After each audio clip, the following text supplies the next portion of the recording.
Hello, good evening and welcome to Houseborn's World. Many apologies once again for being a little light with the video production. Time recently has not been on my side. But anyway, for the main point of this video, if the only tech news you've absorbed this week is that the bloody iPhone 11 is out, you've been missing a trick. Some of the biggest news that was delivered to me this week is that the LG C9 and E9 TVs, 5 models I think they're in the range, are going to get Nvidia G-Sync support. Now it seems that some of you out there have already got a little bit confused over this, and I just wanted to briefly clear that up. My LG C9 OLED was a very considered purchase, and I knew that with HDMI 2.1 that brought variable refresh rate gaming to compatible devices. Now if you've been watching my previous videos about the LG C9 OLED, you'd know that the variable refresh rate is not currently available.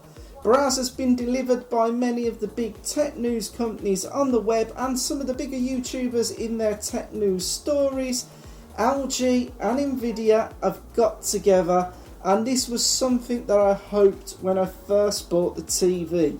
LG are going to release a firmware update that you will have to install on your TV to enable the compatibility support with Nvidia.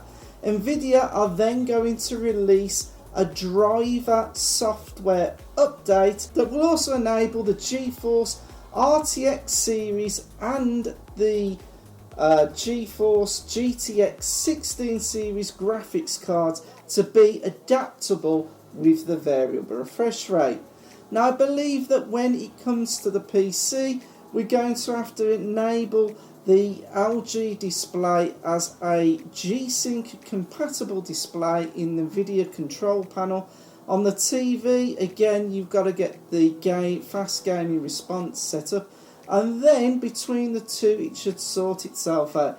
As of yet, there's been no firm date of when these will be released. All we know is that they are coming very soon. So it's time to rejoice. Not only have we got a TV that with current GPUs that can do 1440p at 120 Hz, we're also going to get the variable refresh rate so that we can banish the V-Sync, we can banish the V-Sync lag and have lag-free synchronized gameplay. As soon as the firmware update is released and the graphical update is released, I'll be doing another video showing how I've got this set up and VRR working. Okay, that pretty much wraps up this little bit of tidbit news information, and I really am going to try and get back on with the videos. I do get stressed when I'm not getting videos out to YouTube, but life circumstances at the moment isn't giving me much YouTube time, but I'm going to battle on to get content out to you guys. Anyway, thank you for watching this very quick news announcement, and I'll catch you very soon in the next one. Thank you for watching. Bye.